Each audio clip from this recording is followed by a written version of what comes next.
오늘 우리에게 주시는 하나님의 말씀을 합독해 올리겠습니다. 마태복음 22장 15절부터 22절까지의 말씀을 합독해 올립니다.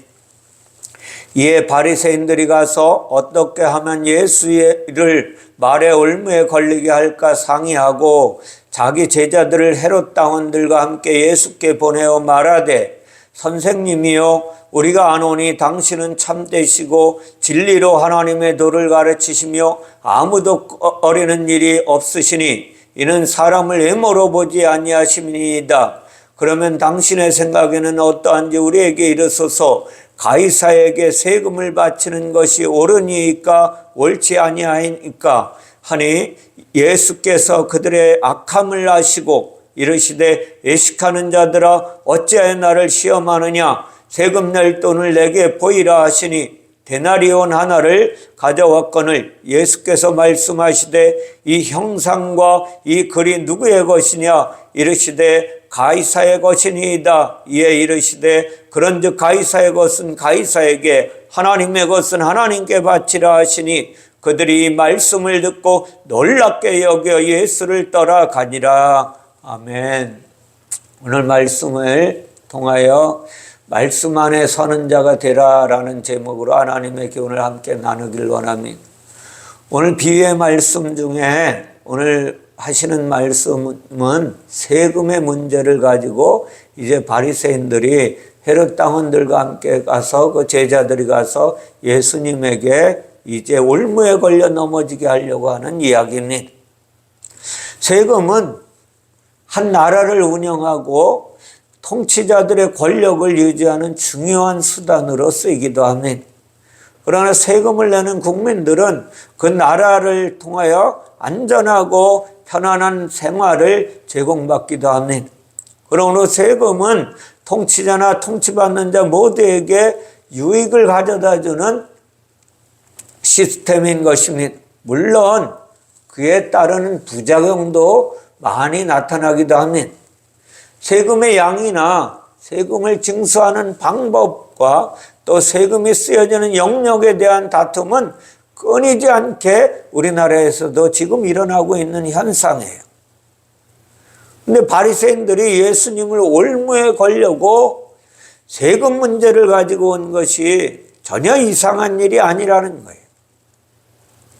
앞에서 말씀드린 바와 같이 세금에 대한 해석은 너무나 다양한 변수를 가지고 있어서 잘못하면 실수하기도 합니다.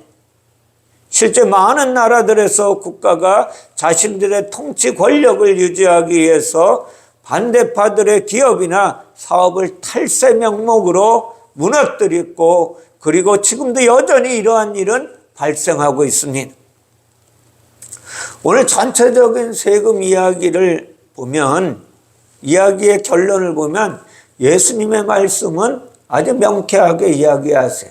가이사의 것은 가이사에게 바치라고 말씀하십니다. 세금을 내지 말라고 한 적이 없어요. 오늘 말씀에 비추어 보면 세금에 대한 부정적인 견해를 말씀하시지도 않으셨어요. 그럼에도 불구하고 예수님이 십자가에 넘겨지기 전에 그때 막 부정적인 견해를 가지고 이들이 하나님을 걸고 넘어집니다. 이들을 기소하는 거예요. 기소 의견 중에 하나가 세금의 문제입니다. 누가복음 23장 2장에 보면 다음과 같이 이들이 기소 의견을 내요. 고발하여 이르되, 우리가 이 사람을 보매 우리 백성을 미혹하고 가이사에게 세금 바치는 것을 금하며 자칭 왕 그리스도다 하더이다 하니, 예수께서 강조하여 말씀하신 것은 하나님의 나라를 이야기하셨거든요. 근데 고발하는 자들은 가이사가 통치하는 로마가 아니라 다른 왕국에 충성하는 것을 반역으로 보는 거예요. 다시 말하면 다른 나라, 하나님의 나라에 충성하는 것을 반역으로 본다는 거예요. 그 반역 중에 세금 납부를 반대한다고 추측성으로 이들은 예수 그리스도를 고발해 버립니다. 우리는 이러한 이야기 속에서 진리가 무엇인지를 찾아내지 않으면 하나님의 교훈을 바르게 받을 수가 없어요. 그냥 나쁜 놈들이 예수님을 세금 문제로 거짓 증거를 삼아서 고발한 것이지 이렇게만 넘어간다면 하나님의 참 교훈은 우리 안에 올 수가 없는 거예요. 왜 이러한 일이 발생했는지와 그것이 진리와 무슨 상관이 있는지를 밝혀야 한다는 것입니다. 바리새인들은 예수님이 미워서 그를 올무에 걸어 넘어지게 하려고 한 거예요.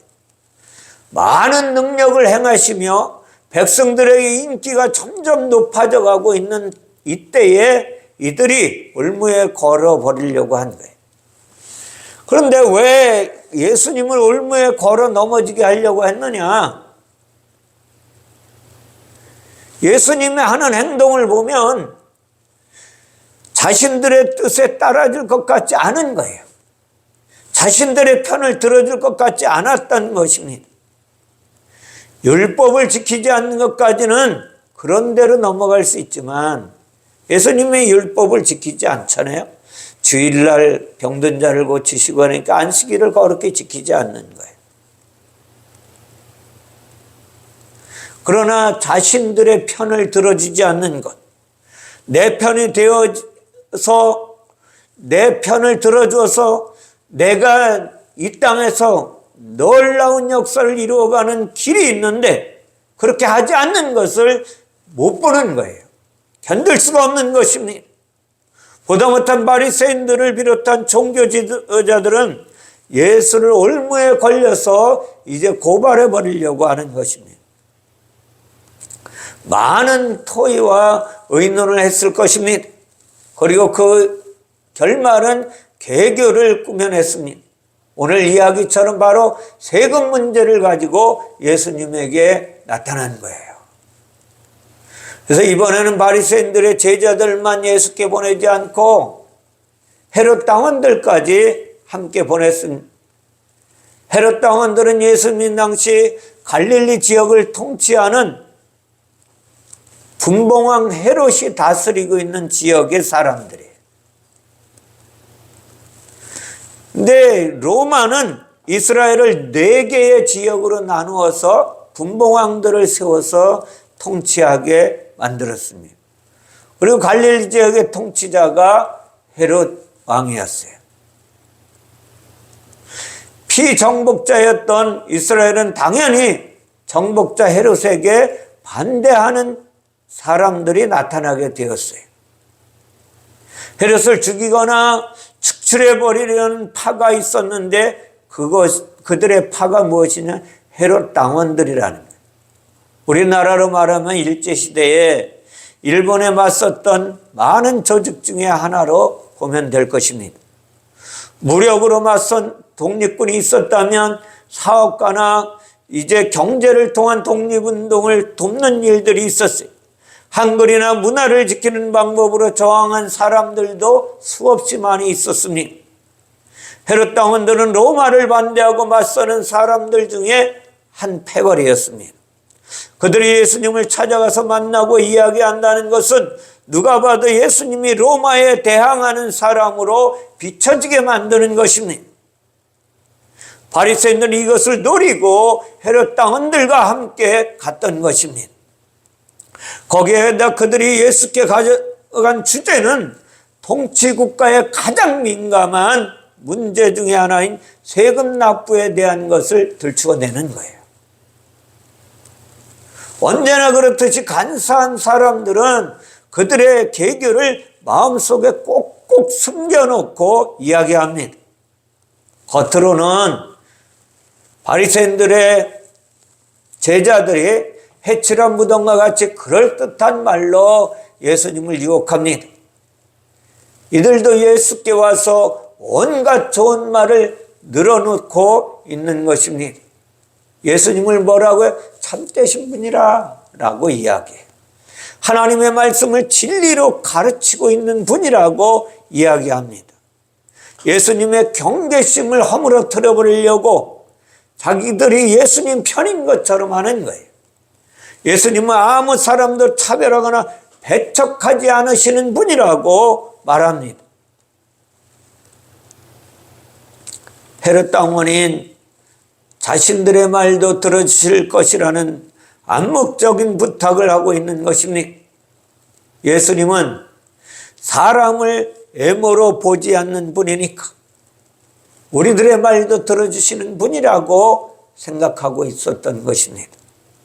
이러한 말들 역시 성경이 사용하는 이중적 수사법 중에 하나일 뿐입니다.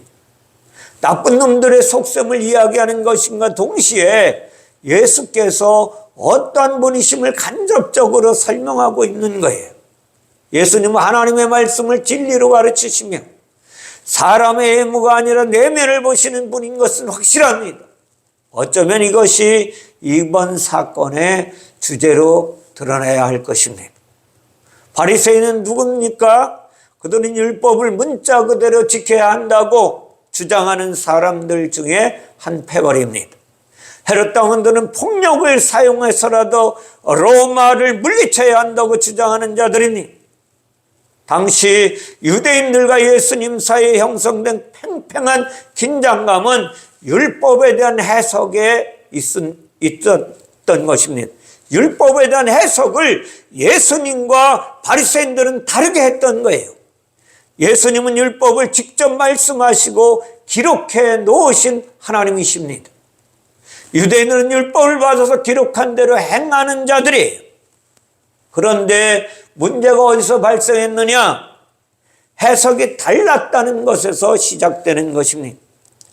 하나님께서 율법을 통해 말씀하신 것은 속죄의 양이 올 것이다 라는 것입니다. 사람은 죄인이고 모든 죄인은 그 죄를 속죄의 양이 와서 해결해 줘야 한다라는 것입니다. 유대인들도 이것에 동의했습니다. 다만 그 속죄의 방법이 달랐을 뿐입니다. 하나님의 속죄 방법은 어린 양 예수의 십자가의 대속인 것인데 하나님께서 대신 용서해 주시는 속죄입니다. 하지만 유대인들은 그들의 속죄는 동물 제사를 통해서 속죄 거룩하게 될 수 있다는 착각에서 드려진 것입니다. 제사를 열심히 드리고 하나님의 율법을 철저히 지킴으로써 속죄를 얻게 된다고 착각한 것입니다. 이러한 견해의 차이를 설명하는 단어가 애모로 보지 않는다는 거예요. 그들이 열심히 제사를 드려도 그 애모로 보지 않는다는 것입니다. 유대인들은, 근데 바리새인들은 애모로 보여주기를 원해서 열심히 제물을 잡아서 하나님 앞에 드린다고 한 것입니다. 율법의 행위가 의롭게 보이기를 바랬던 것입니다. 그것은 모두 하나님께서 보시지 않겠다고 한 애모일 뿐이라는 것을 우리는 알아야 합니다. 요즘에 살아가고 있는 우리 시대에도 교회에서 열심히 봉사해야만 거룩하게 되는 것이라고 착각한다면 신앙생활을 잘못하고 있는 것입니다. 열심히 봉사하고 열심히 전도해야만 내가 거룩한 자가 될 수 있다고 착각하면 율법주의자와 같다는 것입니다. 이런 의미들이 세금 문제까지 확장되었던 것입니다. 세금으로 번역된 원어는 인구조사에 대한 세금이었어요. 호적 등록에 등록된 자들은 세금을 들여야만 하는 것입니다. 우리는 예수님의 육적인 아버지 요셉과 마리아가 호적하러 베들레헴으로 여행한 것을 알고 있습니다. 호적은 인구조사이고 인구조사를 통하여 세금이 따라다니게 되어 있습니다. 가장 기본적인 세금이 그 나라 백성이기 때문에 내야 하는 주민세입니다. 이 주민세는 로마가 처음으로 고안한 세금의 한 가지일 뿐입니다. 구약에도 주민세에 대한 규례가 율법 속에 나타나 있습니다. 수없이 말씀드렸지만 출애굽기 30장 12절에 보면 내가 이스라엘 자손의 수요를 조사할 때에 조사받은 각 사람은 그들을 계수할 때에 자기의 생명의 속전을 여호와께 드릴지니 이는 그것을 계수할 때에 그들 중에 질병이 없게 하려 함이라. 아멘. 여기서 말씀하는 그들 중에 질병이 없게 하려 함이라 라고 하시는 게 속전을 내야 질병이 없어진다는 거예요. 성경에서 말하는 질병은 거룩하지 못한 것입니다. 다시 말하면 죄를 이야기하는 거예요. 죄는 속전이 드려져야 해결된다는 거예요. 속전이 드려진다. 어떤 속전이요? 예수 그리스도의 보혈의 속전이 드려져야만 한다는 것을 비밀로 가르쳐 주는 것입니다. 인구조사를 마친 후에 사람의 숫자를 맞춰서 속전을 내야 하는 것이 율법의 법입니다. 하나님께서 제정하신 주민세는 생명의 속전이라고 분명히 말씀하고 있습니다. 그냥 한 사람의 주민이기 때문에 내야 하는 세금이 아니라 한 사람의 생명을 대신하는 세금입니다. 하나님이 보시기에 모든 사람은 죄인입니다. 율법에 의하면 죄의 삭은 사망이라고 분명하게 말씀하고 있습니다. 모든 사람이 죄를 지었으므로 모든 사람이 사망이라는 거예요. 그래서 그 사망에서 구원받으려면 생명의 속전을 내야만 한다는 것을 율법을 통하여 말씀하고 계신 거예요. 이것이 하나님의 주민세이고 성경은 이 세금의 값을 반세겔이라고 말씀하고 있습니다. 마태복음 17장 24절에 보면 가브나움에 이르니 반세겔 받는 자들이 베드로에게 나와 이르되 너의 선생은 반세겔을 내지 아니하느냐 라고 트집 잡고 있습니다. 여기에서 반세겔을 받으러 온 사람은 로마의 세리 공무원들이 아니라 성전에서 파견된 속전의 수령자들입니다. 예수님 당시에 로마의 세무 공무원들 외에도 성전의 세금 수령자들이 여전히 존재하고 있었던 것입니다. 반세겔의 속전은 성전세가 되어서 역사적인 명맥을 이어오고 있었어요. 그것을 가지고 그들은 성전을 수리하기도 하고 성전을 지키는 자들의 먹을거리도 사서 먹기도 했습니다. 자, 여기서 말씀드리는 반세겔의 속뜻이 무엇인지 우리는 잘 알아야 돼. 반세겔의 뜻은 반으로 쪼개진 예수 그리스도의 대속의 속전을 가르쳐주는 거예요. 반세겔 이것이 무엇을 가르쳐 속전이고 우리의 죄를 사신 예수님의 피값이라는 것을 가르쳐주는 거예요. 그러나 유대인들은 성전세와 속전에 대한 의미들을 깨닫지 못한 거예요. 분명하게 율법의 생명의 속전이라고 말씀하셨거든요. 그들은 성전세를 내야 한다는 율법을 지키기에 열심히 반세겔을 지불했을 뿐입니다. 그 의미를 따라오실 예수 그리스도는 전혀 발견하지 못하는 것입니다. 그러니까 유대인들은 율법의 겉을, 예수님은 율법의 속을 따라서 이야기하고 있는 것입니다. 바리새인들과 헤롯 당원들은 로마의 세금 문제를 가지고 예수께 왔지만 거꾸로 예수님은 유대인들이 목숨을 걸고 내는 성전세의 의미를 모르고 낸다는 것입니다. 이것을 꾸짖는 말씀이에요. 로마의 세금을 내야 하는지 말아야 하는지가 중요한 것이 아니라 성전세를 열심히 내야 하는지 말아야 하는지가 중요한 것도 아니라는 것입니다. 그들이 지불하는 세금의 의미를 모르는 것이 문제라고 주님은 오늘 말씀하시는 거예요. 하나님께서 말씀하신 율법의 말씀을 진리로 깨닫지도 못하면서 열심히 지키는 것이 문제라는 것을 주님은 오늘 지적해 주고 있는 것입니다. 예수님 갑자기 그들을 향해 애식하는 자라고 하십니다. 애식하는 자는 극본에 따라 행동하는 연극 배우와 같은 거예요. 배우들은 대본에 쓰여진 대로 행동하기만 하면 그만입니다. 그들의 삶과 연극의 삶은 전혀 다르잖아요. 예식하는 자는 율법에 기록된 겉뜻을 따라서 살아가고 있는 유대인들을 말씀하고 있는 것입니다. 그들을 비꼬고 그들을 책망하는 하나님이십니다.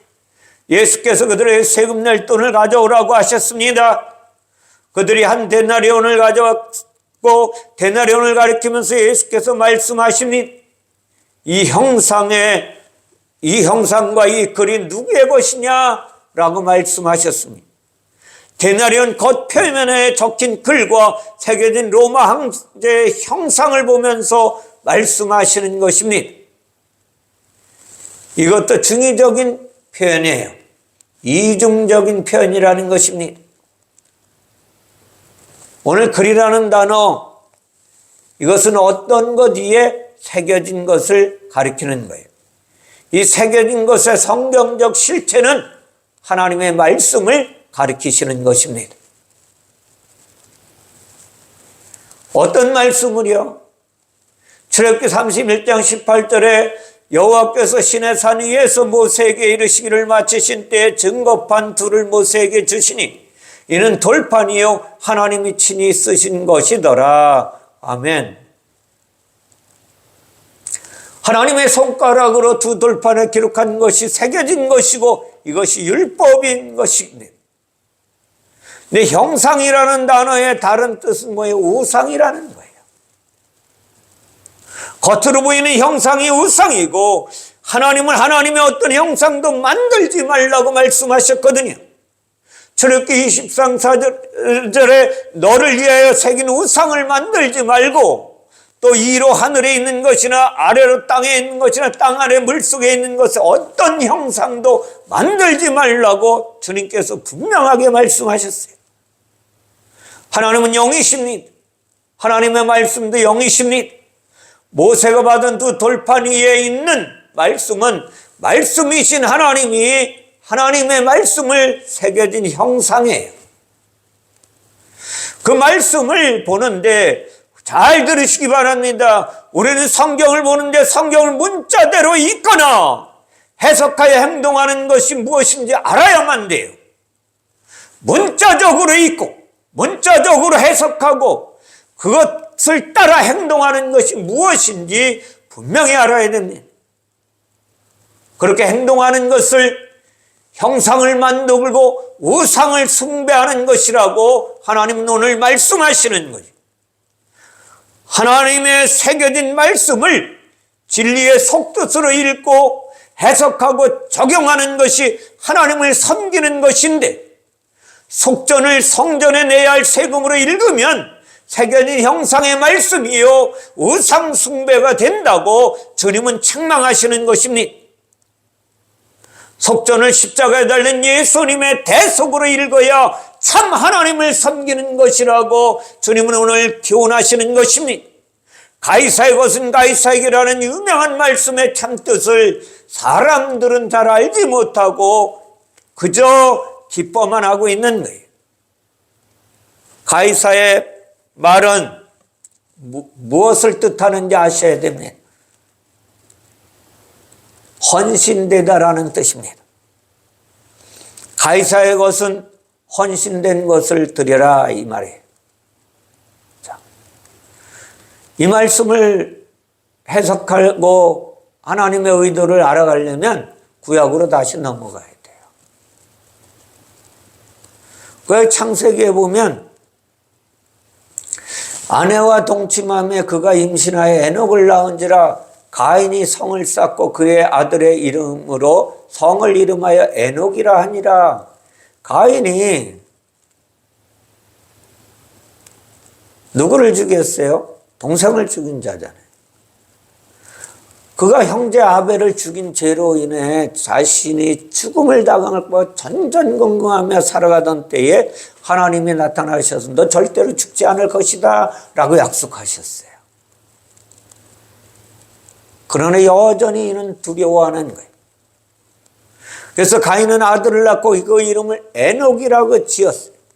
에녹이라는 것은 봉헌되다라는 뜻이에요. 하나님께 아들을 봉헌하는 것입니다. 아들을 바치기까지 헌신할 테니 자신을 구원해달라고 하는 뜻입니다. 심지어 가인은 아들뿐만 아니라 자신이 건축한 성의 이름도 에녹이라고 헌신되고 봉헌된 성으로 만들어버렸습니다.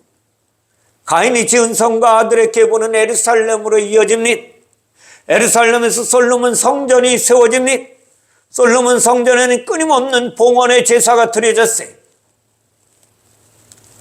하지만 그것으로 가인의 죄가 용서되고 구원의 보장이 이루어지는 것이 아니라는 것을 가르쳐주는 거예요. 죄의 용서와 구원의 보장은 오직 예수 그리스도로만 가능한 것입니다. 가인의 아들 에녹은 예수 그리스도의 예표라는 것을 가르쳐주는 거예요. 아들 예수가 봉헌되는 것의 그림자가 에녹입니다. 구약의 제사는 그림자요 겉모양이고 형상입니다. 가이사의 것은 율법에 드러난 것 모양과 형상을 가르쳐주는 거예요. 율법을 따라 드린 제사는 모두가 우상숭배라는 것을 말씀하고 있는 것입니다. 가이사의 것은 가이사에게 주어야 한다고, 겉의 것은 겉뜻으로 끝내야 한다고 말씀하시는 거예요. 하나님의 것은 하나님에게 드려져야 한다고 말씀드리는 거예요. 하나님은 우리에게 교훈하십니다. 예수의 대속이 하나님의 것이고 속전이고 율법의 속뜻이라는 것을 오늘 주님은 우리에게 교훈해 주시는 것입니다. 그러므로 이번 비유의 이야기는 세금에 대한 것만이 아니라는 거예요. 성전 세금 납부에 관한 것도 아닙니다. 사람을 힘으로 보지 아니하시고 마음, 내면의 마음과 영으로 보시는 하나님에 대한 것을 말씀하고 있다는 거예요. 속전은 하나님의 몸된 성전이 예수의 대속하시는 값이라는 것입니다. 이것을 주님은 오늘 말씀하고 있는 거예요. 그 반세겔의 값을 지불해야 구원이 되는데 사람들은 자꾸만 겉으로 드러나는 행위에만 열심을 내고 있는 것입니다. 저 여러분 모두는 이 율법적인 열심으로부터 벗어나시기 바랍니다. 그리고 예수 그리스도께로 내 생각을 돌이켜야 하는 거예요. 예수 그리스도 안에서만이 내 삶의 소망이 있다는 사실을 기억하시기 바랍니다. 예수 그리스도만이 나의 참 생명의 주관자 되시며 나의 복의 근원 되시며 나의 영생의 축복을 주시는 하나님이심을 기억하시기 바랍니다. 유대인들이 자신의 행위로 어렵게 되려고 했던 것처럼 오늘 우리가 살아가고 있는 이 시대에도 예수 그리스도가 오셔서 모든 속죄의 대속으로 십자가에서 다 이루었다고 말씀하셨음에도 불구하고 내 열심으로 내 노력으로 거룩한 삶을 살아보려고 애쓰고 힘쓴다면 잘못된 것이라는 것입니다. 이미 예수님이 이 땅에 오시기 전에 이스라엘 백성들이 이 율법을 겉의 뜻으로 지키며 살아가고 있는 것을 보았던 한 선지자는 다음과 같이 고백하고 있습니다. 그는 영안이 열려서 하박국 3장 3절에서 하나님이 대만에서부터 오시며 거룩한 자가 바란산에서부터 오시는도다. 그의 영광이 하늘을 덮었고 그의 찬송이 세계에 가득하도다. 아멘. 하나님이 대만에서부터 오시며 그래요. 대만이라는 뜻이 무엇인? 아들로 오신다는 거예요. 원어에는 거룩한 자가 바란산에서부터 빛나는 아들이 되어서 오시는도다. 하박국 선지자는 예수님이 이 땅에 오시기 이전에 영안이 열려서 구약의 모든 약속이 예수 그리스도로 하나님이 오셔서 속죄의 대물이 될 것을 깨달았던 자입니다.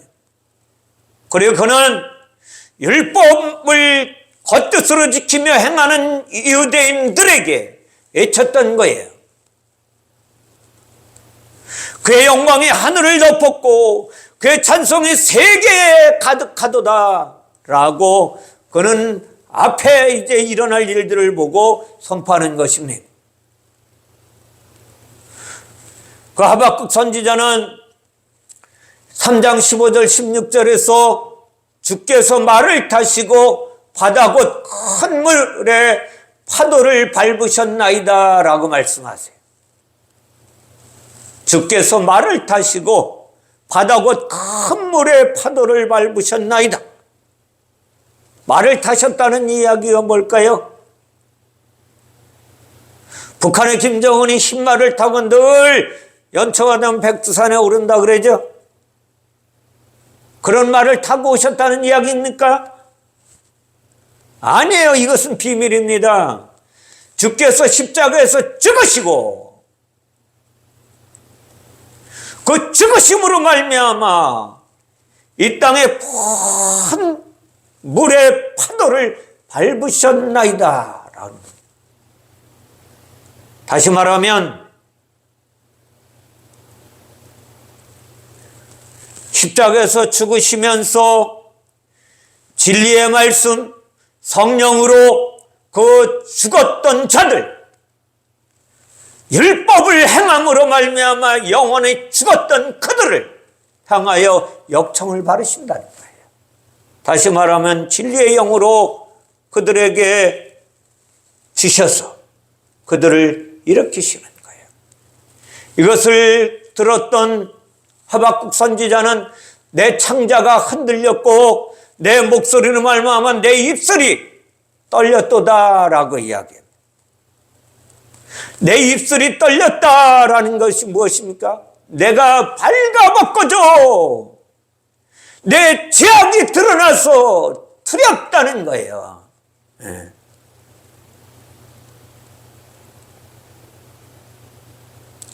사랑하는 성도 여러분, 우리는 우리가 좋아하는 말씀만 가지고 살아가는 습관이 잘못되어 있다는 걸 아셔야 됩니다.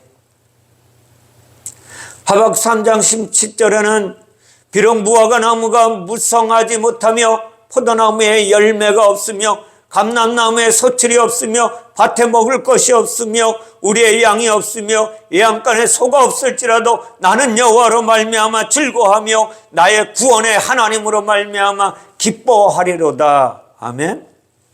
네. 우리 집에 먹을 것이 없어도 우리 밭에 소출이 없어도 그런 이야기 하는 걸까요? 네. 무화과 나무가 무성하지 못하도 이게 뭔지 아세요? 싹이 나지 못하도 포도나무에 열매가 없어도 다시 말하면 포도나무는 무엇을 가리킵니까? 나는 포도나무여 너희는 가지니 라고 말씀해요. 포도나무의 열매, 포도나무에 인도함이 없다는 거예요. 예수 그리스도의 인도함이 지금은 없다는 거예요. 하박국 선지자가 살아갈 때는 없었다는 거예요. 감람나무에 소출이 없으며 감람나무에 성령의 행함이 없을지라도 다 하기가 힘듭니다. 다 하려면 한도 끝도 없어요. 우리의 양이 없으면 우리가 먼저 완성하는 양이 없어도 구원의 완성을 이루는 어린 양이 지금은 내게 없지만 예양간에 소가 없을지라도 예양간은 치료하는 소가 없을지라도 병든 내가 드러났는데도 불구하고 나를 치료하는 소가 지금은 없을지라도 예수 그리스도가 없을지라도 나는 이제 내 앞에 저 앞에 오는 여호와 그분으로 말미암아 나의 구원의 하나님 이 땅에 오실 그분으로 말미암아 내가 기뻐하며 기뻐하리로다 고백했던 하박국 선지자였습니다. 사랑하는 성도 여러분, 이 십자가의 도가 멸망하는 자들에게는 미련한 것이라고 분명하게 바울은 이야기하고 있습니다. 구원을 받는 우리에게는 하나님의 능력이라고 말씀하고 있습니다. 그렇습니다. 오늘 주님께서 가이사의 것은 가이사에게, 하나님의 것은 하나님에게 드리라는 것이 무엇인지 아세요? 하나님에게 복원된 예수 그리스도는 하나님에게 바쳐져야 된다는 거예요. 십자가에 죽어서 제물이 되어야 한다는 뜻입니다.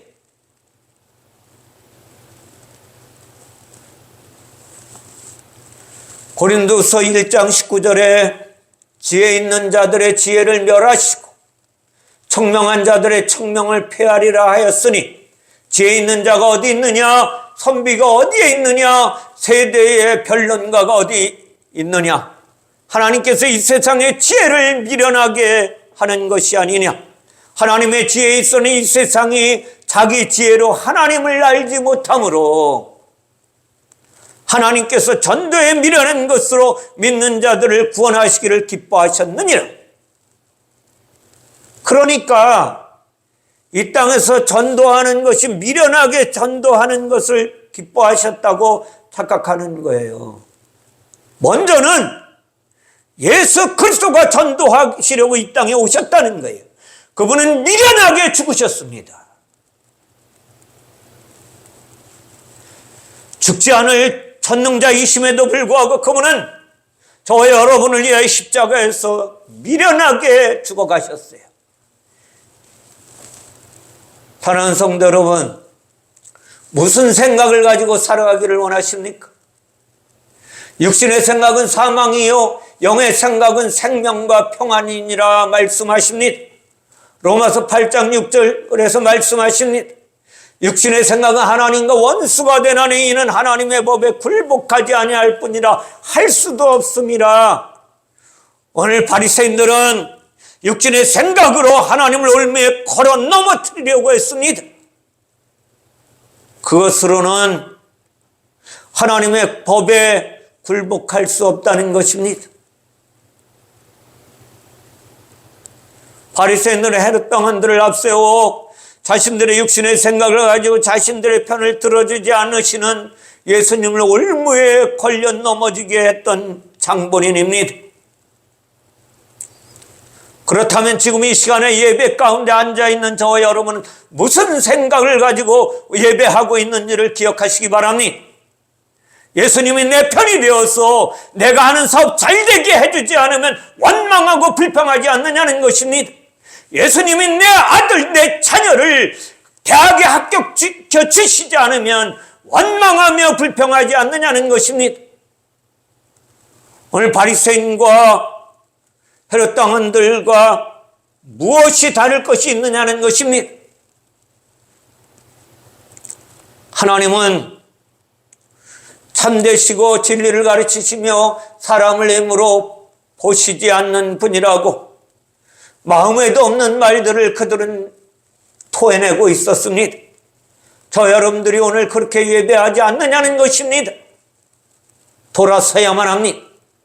이제는 내가 하는 것이 아니라 그분이 하셨던 일, 그분이 십자가에서 다 이루었느니라 말씀하시고, 내가 너희를 고와 같이 버려두지 않고 잠시 후에 다시 올 것이라고 말씀하셨던 그분이 성령으로 오셔서 우리를 다스리시고 통치하시고 인도하시지 않으면 누구도 이 땅에서 바르게 살아갈 수 없는 존재라는 것을 깨달아야 하는 것입니다. 사랑하는 성도 여러분, 오늘 예수님은 저 여러분에게 교훈을 하시며 책망하시는 하나님의 말씀을 받아서 아멘으로 받아서 잘못된 내 생각을 돌이키시기 바랍니다. 그리고 예수 그리스도만 바라보아야 합니다. 그분만이 참 생명이십니다. 주님 안에서만 참 소망이 있는 것입니다. 사도 바울은 이것을 너무나 잘 알아서 그들의 맞춤은 멸망이요 그들의 신은 배요 그 영광은 그들의 부끄러움에 있고 땅의 일을 생각하는 자라고 말씀하고 있습니다.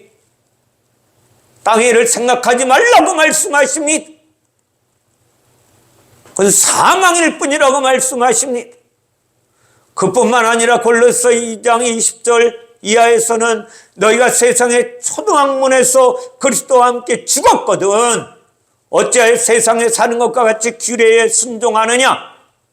그것을 붙잡지도 말고 만지지도 말고 말씀하신 이 모든 것은 한때 쓰이고는 없어지는 것이라고 말씀하십니다. 사람의 명령과 가르침을 따르지 말라고 주님은 말씀하십니다. 이런 것들은 자의적 숭배나 겸손과 몸을 괴롭히게 하는 데 지혜 있는 모양이지만 오직 육체에 따르는 것을 금하는 데는 조금도 유익이 없다고 말씀하십니다. 육체를 따르는 일에 이것을 금하는 것이 무엇이냐? 성령뿐이에요. 진리의 말씀뿐입니다. 진리의 말씀을 따라가야 육체의 소욕을 금할 수 있는 것입니다. 사랑하는 성도 여러분, 주님은 우리에게 말씀하십니다. 베드로전서 2장 16절에 너희는 자유가 있으나 그 자유로 악을 가리는 데 쓰지 말고 오직 하나님의 종과 같이 하라고 말씀하십니다. 예수 그리스도가 하나님의 종으로 이 땅에 오셨어요. 주의 성령이 내게 임하셨으니 이는 가난한 자에게 복음을 전하게 하시려고 내게 기름을 부으시고 나를 보내사 포로된 자에게 자유를, 눈먼 자에게 다시 보게 함을 전파하며 눌린 자를 자유롭게 하며 주의 은혜의 해를 전파하려 하심이라 하였더라. 아멘. 예수 그리스도만이 하나님의 종과 같이 이 땅에 오셔서 이 일을 해내셨습니다. 그리고 예수 그리스도께서 우리에게 말씀하십니다. 진리를 알지니 진리가 너희를 자유케 하리라. 하나님의 말씀을 알아갈 수 있는 방법은 우리 힘으로 도저히 알 수가 없습니다. 도서관에 가서 별책을 다 들여다봐도 하나님의 뜻을 깨닫지는 못합니다. 무엇을 해요? 기도로만 가능한 것입니다. 그의 나라와 의를 구하십시오. 그리하면 성령으로 오셔서 우리에게 깨닫게 하시고 느끼게 하시고 가르쳐 주실 것입니다. 그러므로 아들이 너희를 자유롭게 하면 너희가 참으로 자유로우리라. 아멘. 이제 우리는 더 이상 예수 그리스도를 올무에 걸려 넘어지게 하려고 하는 수단과 방법에서 자유케 되어야만 한다는 것입니다. 누가 이것으로부터 자유케 할 수 있습니까? 예수 그리스도만이 하실 수 있다고 말씀하십니다.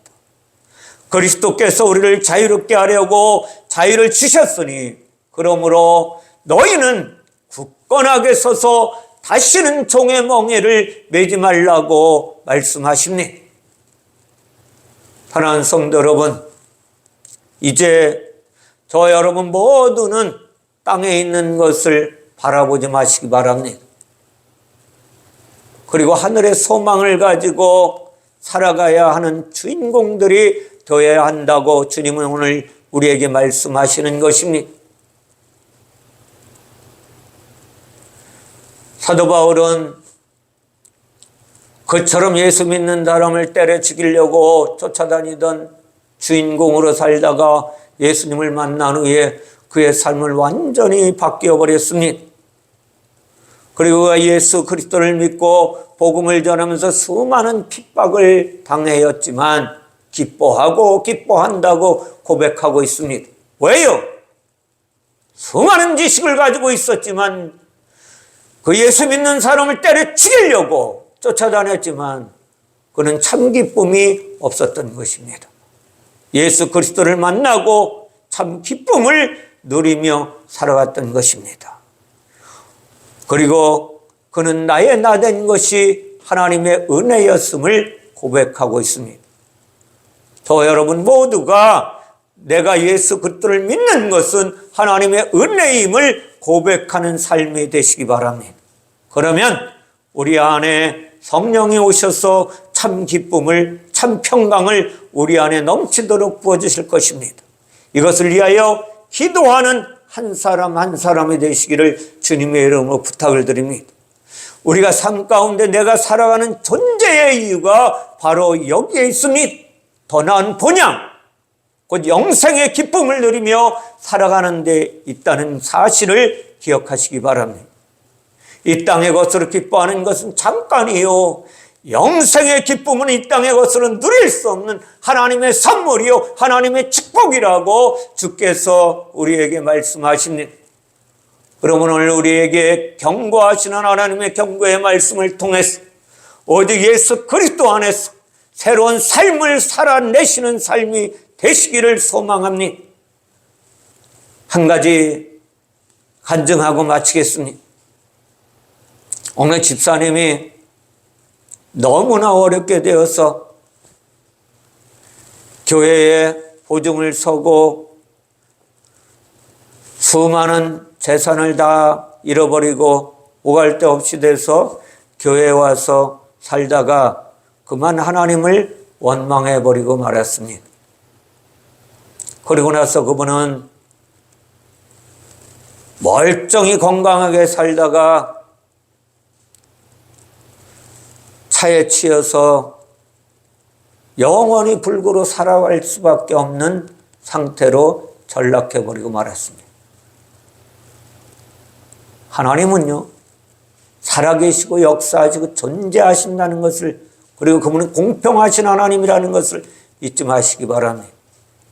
그러나 그분은 어느 한 사람의 병원에서 누워서 뼈가 붙지도 않고 그저 평생 누워 있어야 하는 형편에 놓여 있던 그에게 어느 한 전도자가 찾아가서 당신 예수 그리스도를 살아계신 하나님으로 믿고 살 것이냐고,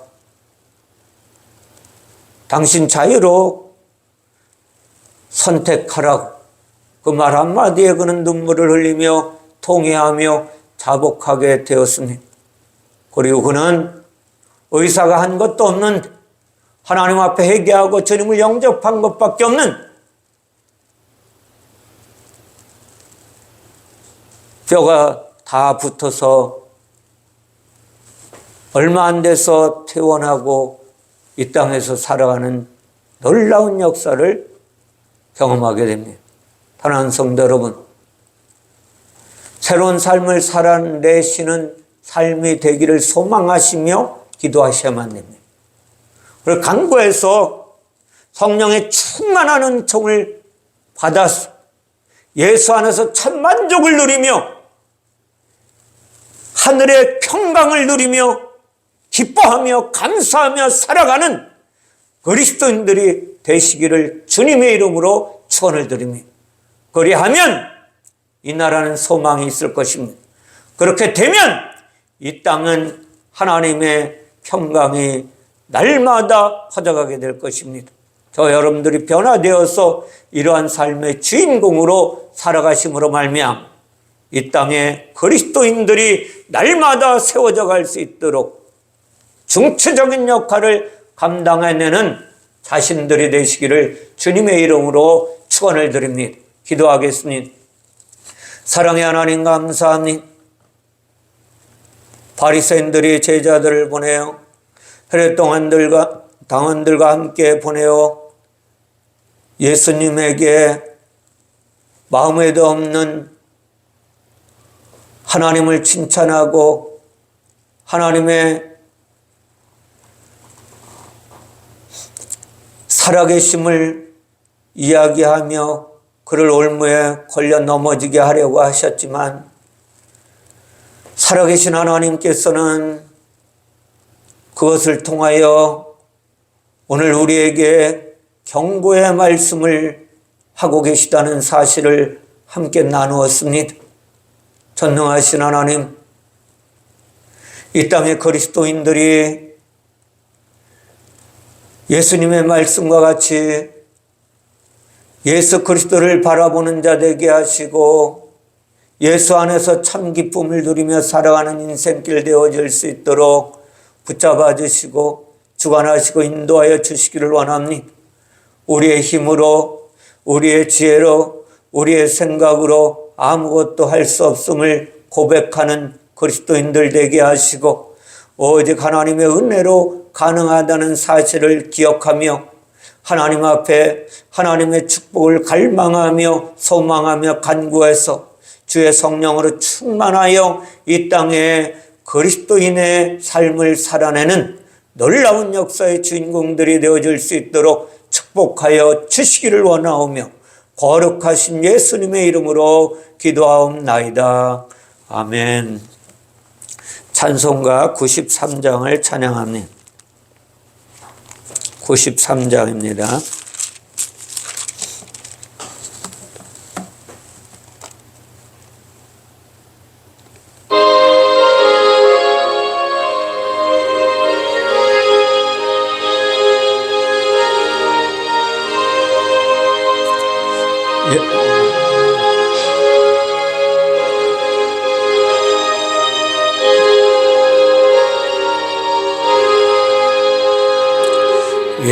예수는 나의 힘이요 내 생명 되시니 구주 예수 떠나 살면 대중에 빠지리 눈물이 앞을 가리고 내 맘에 근심 쌓일 때 위로하고 힘주실 주 예수 예수는 나의 힘이요 내 친구 되시니 그 은혜를 간구하면 풍성히 받으래 햇빛과 뒤를 주시니 주수할 곡식 많도다 귀한 열매 주시는 주 예수 예수는 나의 힘이요 내 기쁨 되시니 그 명령을 준행하여 늘 충성하겠네 주야로 구호하시며 바른 길 가게 하시니 의지하고 따라갈 주 예수 예수는 나의 힘이요 내 손